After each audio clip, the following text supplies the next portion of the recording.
Gusto mo ba ng promotion? Pero ito ang reality. Ang tunay na promotion galing sa Diyos lang. Kung Christian freelancer ka o aspiring pa lang, ito ang acronym na No Fear, ang secret para maging noble at walang takot. Kamusta ang mga Christian work from home? Sabi sa Proverbs 29:25, nakamamatay ang takot sa tao pero ang pagtitiwala sa Diyos, ligtas ka for sure, 100%. Naka-receive ka ba ng promotion o naghihintay pa lang?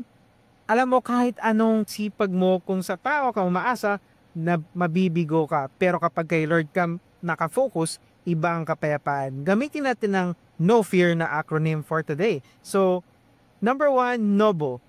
For N. Para sa Diyos, hindi sa tao. Whatever you do, work heartily as for the Lord. Colossians 3:23.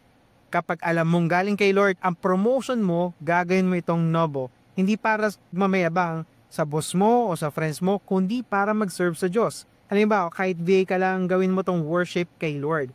O for opportunity, para i-glorify si Lord. Let your light shine before others, that they may glorify your Father in heaven. Sabi sa Matthew 5:16, ang promotion ay opportunity para ipakita kung kaano kadakila ang Diyos. Paano? Mapakita ng integrity, mag-share ng testimony, o mag-bless ng coworkers. F for freedom. Walang takot sa future. The Lord gave and the Lord has taken away. Blessed be the name of the Lord. Job 1:21. Kapag galing kay Lord ang promotion, walang takot. Bakit?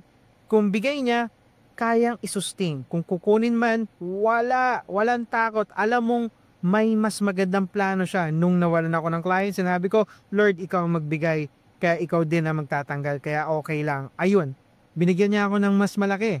And E for encouragement or empowered ng Diyos. I can do all things through Christ who strengthens me. Philippians 4:13. Promotion equals encouragement mula sa Diyos. Hindi mo kailangan magpanic kasi si Lord ang mag-empower sa'yo. Kapag kinakabahan ka, mag-pray, Lord, ikaw ang lakas ko sa bagong rule na to. And A, alignment. Peace sa God's will.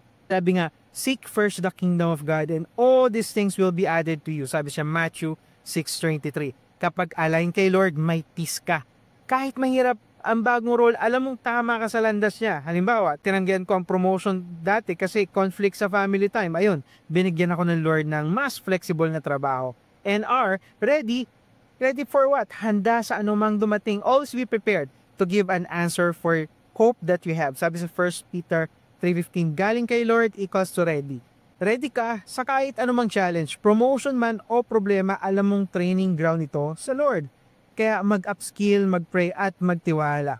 Kaya nga, mga Christian work from home, tandaan, work remotely nang may no fear sa promotion, live purposely sa bawat opportunity para kay Lord, grow spiritually sa pagtitiwala sa kanyang plano, ang promotion na galing sa Diyos walang kaba, puro pag-asa. God bless!